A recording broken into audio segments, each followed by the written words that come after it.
If you have achieved a level of English where you can understand others, but when it comes to speaking, you struggle, you feel like you think too much or that you can't remember words, you feel like you make too many mistakes or that your pronunciation is not good, your vocabulary, your grammar, you're not happy about them either, well, I understand how you feel. I've been there. But I'm here to tell you one thing. What you're missing is practice. If you're at this stage in your English learning journey and you want to get to the next level, you need to speak English more. Nothing can replace speaking English. Shadowing won't replace it. Reading out loud won't replace it. No app is going to replace it. Practice by speaking. The one message I want you to take home from this video is make practicing by speaking your number one priority. Second takeaway, no excuses. I know you live in a city where people don't speak English. Newsflash, it's not 1999. There's a thing called the internet. You see, there are many things that you can do on the internet. One of them is you can find people to speak English with. You may have done it, but the thing is, if you only invest 4 minutes to finding other people, you're not gonna get too far. Make it an ongoing practice. It may take some time, but if you look for these speaking opportunities, like you mean it, you are going to find opportunities for speaking English. You'll find friends and connections that are going to change your life, literally. If you're old enough, and by that I mean around my age, 30 or so, you might be able to look back and see the amount of times that your life was changed. Now, think what made this life change possible. Were there people involved in that equation of having my life changed? Most times, people had a part in helping you change your life in a positive way. So this is no different. When you find like-minded people that want the same things that you want, the connections are made through a powerful shared purpose. And that's the power of English or of anything that you're really passionate about. So in this video, I will give you a few ideas, practical ideas for getting the practice that you need. But before we dive in, if you haven't done it already, subscribe to the channel. Here I help you develop the tools and mindset to become a fluent and confident English speaker. My purpose in this channel, my purpose in life, is to encourage you to step up, level up, and win in your career and life. I want you to experience the world fully through English and leave your mark in it. If that sounds like something that you'd be interested in, go ahead and subscribe to the channel. And while you're at it, tap that like button as well. It's gonna tell YouTube that you like this video, that you want to see more videos from me, and it's going to help the video do a lot better on the YouTube world. With that out of the way, let's go through a few practical ways in which you can get the practice that you need in English to become a fluent and confident English speaker. The first one, Facebook groups. And I am starting off with Facebook groups because I think it's the most powerful way in which you can sort of find your tribe online. Facebook as a platform, I think, is the best one for finding and becoming part of a community, but it's in groups, in Facebook groups, where you can really take advantage of the platform. I have seen quite a few Facebook groups that are really good and that have become a community. One of them is the Fluency community run by Hadar Hamesh. She has a big channel here on YouTube, and this community on Facebook is really, really good. I see a lot of people uploading videos of themselves speaking English, practicing, and they organize conversation practice meetups, and it's really good. One that is even better, and I might be a bit biased, but it's really good as well, is my Facebook group called the English LevelUp Community. I suggest you join us in the community because every other week we are meeting up for some conversation practice. We're also doing challenges and we're supporting one another in our English learning journeys. It's a really fun place to be. So again, I encourage you to go join the English LevelUp community. You can check out the link down in the description below. And as a testament to the impact that Facebook groups can have in your English, I can tell you my story. My story is that back in 2013, that is 9 years ago, I joined the Real Life English Facebook community. It was just a group where people would, just talk about their English learning, their challenges, their strategies for learning English. Occasionally, they would also do online meetups as well for practicing speaking. And as I started to participate more and more, I started getting noticed by everyone there, especially by the people who were running that Facebook group. And so they asked me to work for them. I started doing translation work. I started translating their blog from English into Spanish. Then that role developed into something else. I started creating content and even editing videos on YouTube. Oh, and by the way, if you don't know what Real Life English is, they have a YouTube channel that is quite big. Like I think at this point it's more than 500,000 subscribers on the Real Life English YouTube channel. And they also have another channel that is even bigger. That is Learn English with TV series. And that channel has over 6 million subscribers. And I had a crucial role in helping those channels take off and do really well. I started editing videos and I edited more than 100 videos, I think. Many of them now have more than 1 million views, like Learn English with Eminem, Learn English with Quinn, and so many others that I edited. My point is, Facebook groups are a great place to find a community, to find your tribe, to become part of something that is bigger than you. And there you're going to find people that are going to change your life. And this is not an overstatement. That's probably how I got to this place. If I hadn't been involved with Real Life English, probably I wouldn't be here doing YouTube. Now join my Facebook community, the English LevelUp Community, and let's do this together. So next, my second practical idea for getting the practice that you need is conversation clubs. Now, if you live in a big city, chances are that there already are some conversation groups in that city. So people have already organized these groups and they're doing it maybe for profit, maybe not for profit. They're just doing it for free because they themselves are English learners and they're interested in improving their English speaking skills. And after you've explored and you've found nothing in your city, if you're almost sure there isn't any conversation club in your city that you can join, well, here's the thing.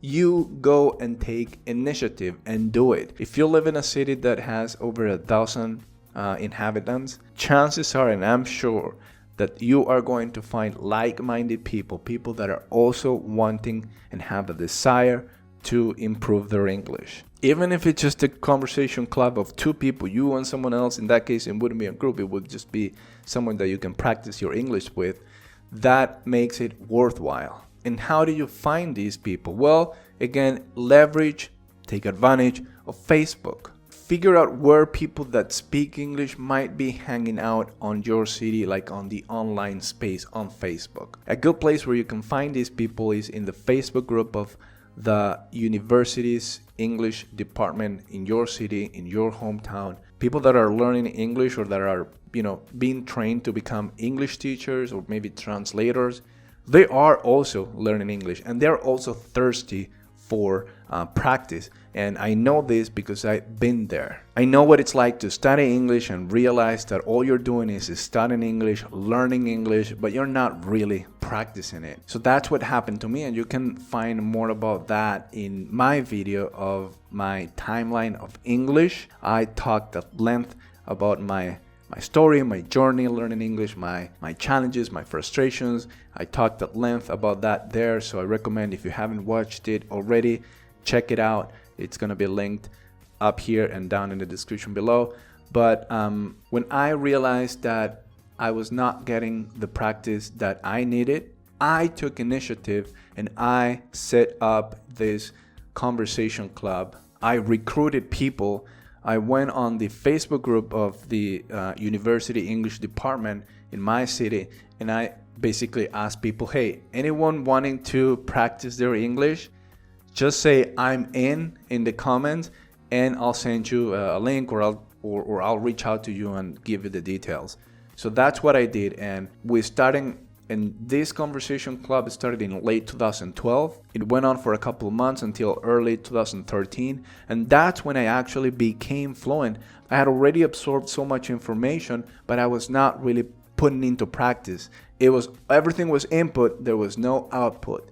So this is when that changed. And if you feel like it's gonna be too hard to do it, or that you don't understand the logistics of it all, it's very easy. Just announce it to people that could be interested.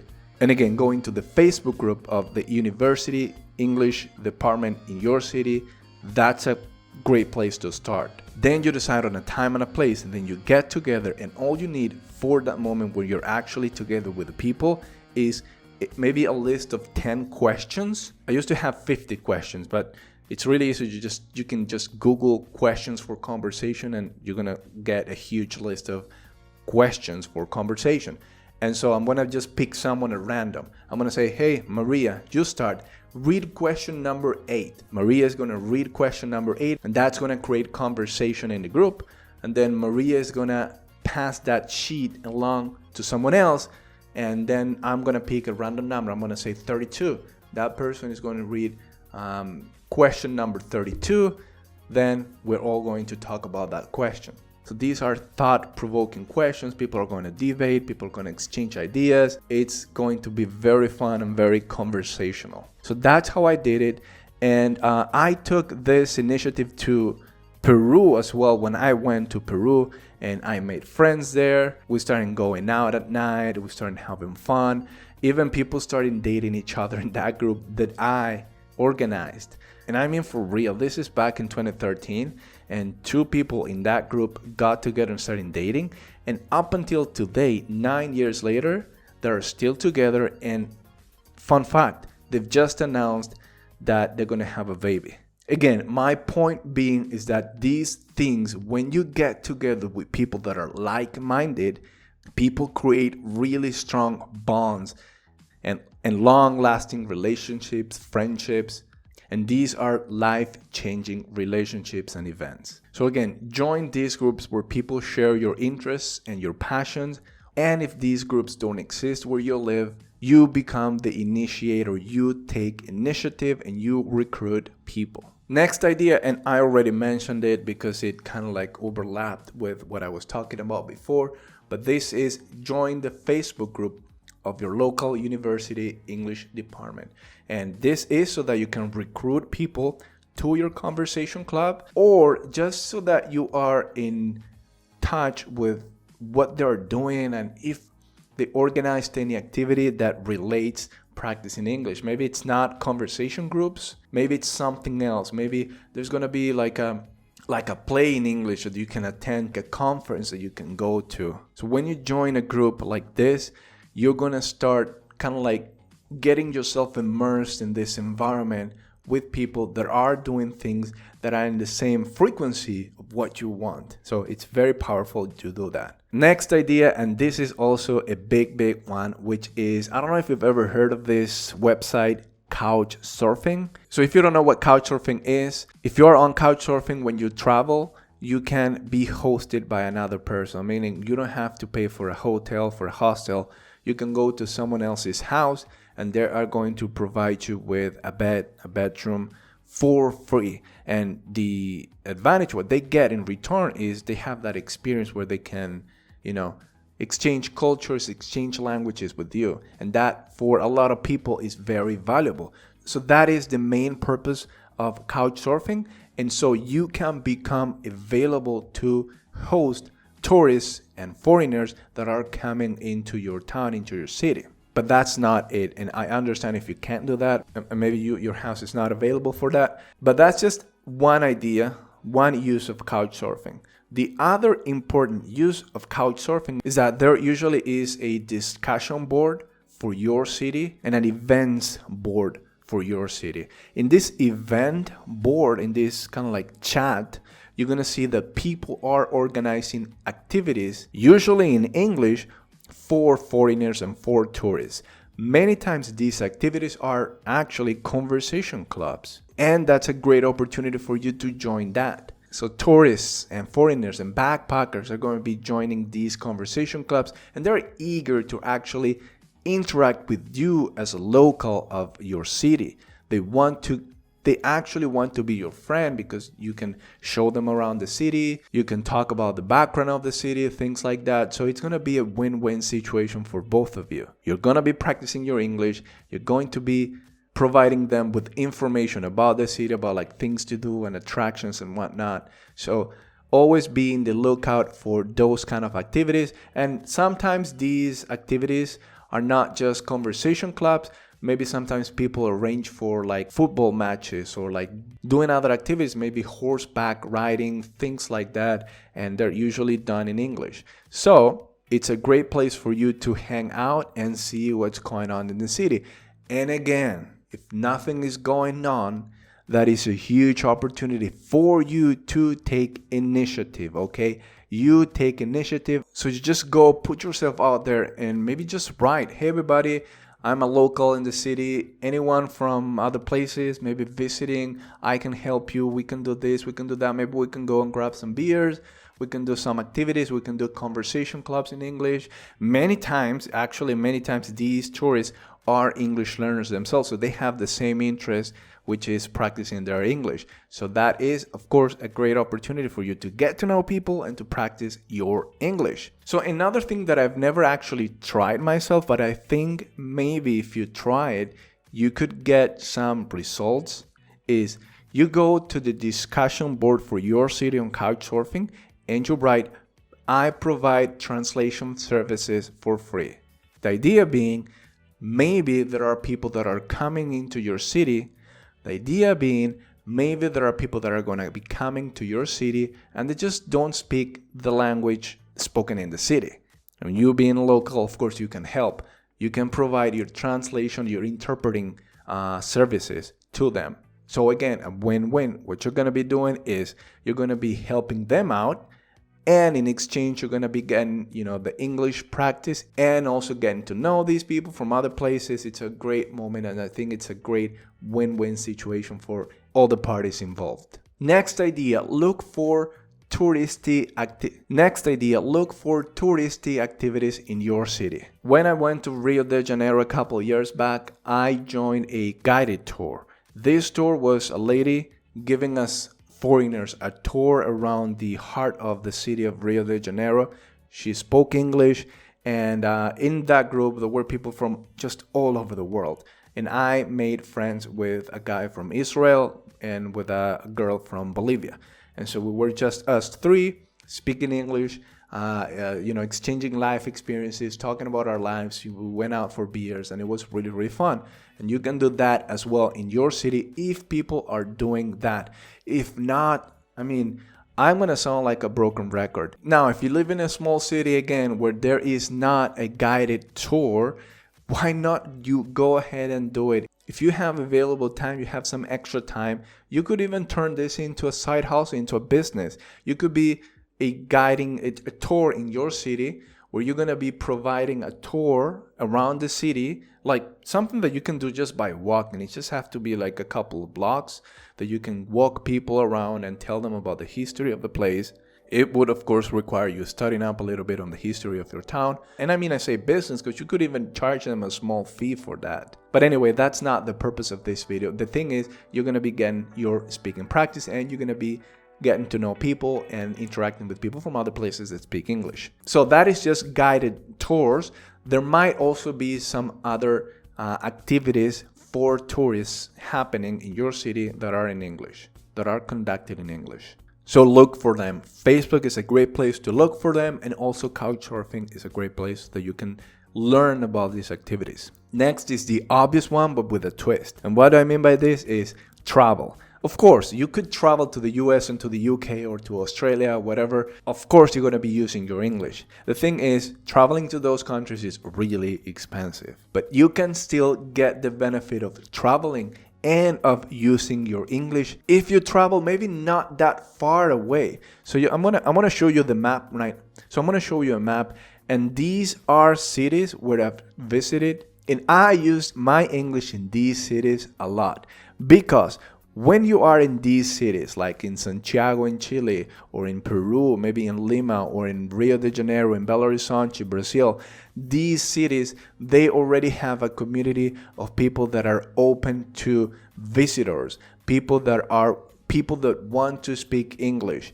People in these cities are organizing meetups, or organizing parties, and of course, these are great opportunities for you to have fun and to practice your English. And you see, these cities are relatively close from where I live, which is here. These trips were very or relatively affordable for me, and I spoke as much English as I would have spoken had I visited Canada or the US for real. But it's very important that you tap into the Couchsurfing section of the city, and also Facebook groups in the city that kind of like gather up all the foreigners and all the visitors and all the touristy activities in these cities. That's where you're going to find out about the events happening in these cities, other activities, etc. Next idea, apps. So I said that an app can't replace the power of practicing by speaking. However, there are some apps that actually facilitate that, meaning they connect you with other learners, with other people, maybe sometimes even native English speakers. And that, of course, is a great opportunity for you to practice your English. There are a few of them that I know. One that comes to mind is Tandem. This is a very popular app that I've heard a lot of people talk about, and it's an app that where you can connect with people and basically just practice your English. It's for English learners. Another one that I know a lot because I've been in the team that I was building it is the Real Life English app. This is an app that gets you matched with someone else who's also learning the language, and you can talk to that person for 4 minutes or even 8 minutes. So the idea is that you talk to as many people as possible in a certain window of time. Like, for example, you're going to spend an hour using this app. You're going to talk to 20 people from all over the place. Like when I used it, I talked with people from, Europe, and then someone from Brazil, and then someone from Australia, and then someone from the Philippines. It's very dynamic the way that it works. So there is a lot of potential and a lot of benefits that you can get from using and installing the right type of apps. Having said that, apps are very practical, but I think that Facebook groups are even better because you can actually connect with people and network and really extend your relationship with these people. You can befriend them as a Facebook friend, right? And you can start getting involved in the lives of these people, right? And then, of course, if these people are willing to regularly, get together, meet up in conversation groups. Again, another ad for my Facebook group. That is exactly what we want to do in our group, the English LevelUp Community. So go and check it out. It's down in the description. That's where you're going to find the link. And finally, another practical way to get speaking practice is join an English school. And I know in today's day and age, English schools don't get a lot of love from English learners, and I get it. It's in the marketing of a lot of courses on the internet. They're going to say, oh, schools suck, buy our course instead. So I get what that happens, and I know that sometimes English schools have their faults. Sometimes the traditional way in which they teach is not that effective. But here's the thing. That could also be another way in which you can join a community of people that have the same interest. Maybe you're lucky and you join a classroom where the teacher does create good opportunities for you to practice your English with your classmates. Sometimes though, and this is unfortunate, but many teachers don't really allow for these practice opportunities, or at least they don't assign so much time to them. And that's unfortunate. So there is an element of luck there. I've been in a lot of classrooms as a student, and I felt frustrated a lot of times when teachers were not really giving me these opportunities to speak in English, to put my English skills into practice. It's just how it is. It depends on the teacher. If it's a good teacher, they are going to really allow for those opportunities. These are teachers that have a communication first approach. But again, joining an English school is just one of many things that you could do to get the practice that you need. And if you do all of the above, meaning everything that I've talked about in this video, I'm sure that you're gonna get tons of valuable opportunities for practicing your English and getting to know people that are going to add value to your life. So before I wrap up the video, let's just recap some of the ideas that I've shared in this video with you. First, if it's not already one, make practicing by speaking your number one priority. You might be doing a lot of cool things with your learning. You might be doing some cool methods. However, if you're not really practicing it, and if that's not a priority, make it a priority. Make it your number one priority. Second, No excuses. Again, it's not 1999. It's not even 2005. It's freaking 2022. And the internet is your best tool. Leverage it. Take advantage of it. Find your community. Find your tribe. Another important thing is take initiative. If no one else is doing anything in your city, that's a void that you can fill. There are dozens of people in your city that have the interest that you have and that need you to recruit them, organize them into conversation clubs or some other activities like that. Take initiative. Join the Facebook group of your university English department. That's a place where you can recruit people to your conversation club and also kind of like be in touch with the activities that they're doing that relate English in some way. Couchsurfing, the website, can be a big tool. So check out their events board and the discussion board. Become a host if that's something that is within the realm of possibility for you. Look out for touristy activities in your city, guided tours, or some other activities that are conducted in English. Maybe even put yourself out there and become a guide, a tour guide. Travel, of course, if you can, travel to Canada, to the US, to the UK. Travel to nearby cities. Join the conversation clubs that exist there. Tap into the Facebook groups of those cities and into the Couchsurfing, and also tap into the Couchsurfing section for that city. Use apps and join an English school. So I hope that you got some value from this video. Now comment down in the comments below. Is there any other idea that you could add that I haven't mentioned that you think that could be really helpful for people to try to actually do that? Comment that down in the comments below and look out for a response from me. I'm looking forward to reading you guys' comments. And now I'm going to invite you to watch another video which complements this video. This is why other learners are your best teachers. And there are 7 questions that you can ask learners that are ahead in their English learning journey, and that they can share their experiences with you and the things that they've learned along the way. Great video and great questions. So I definitely recommend you check it out. So with that said, I'll see you there. Have an amazing day.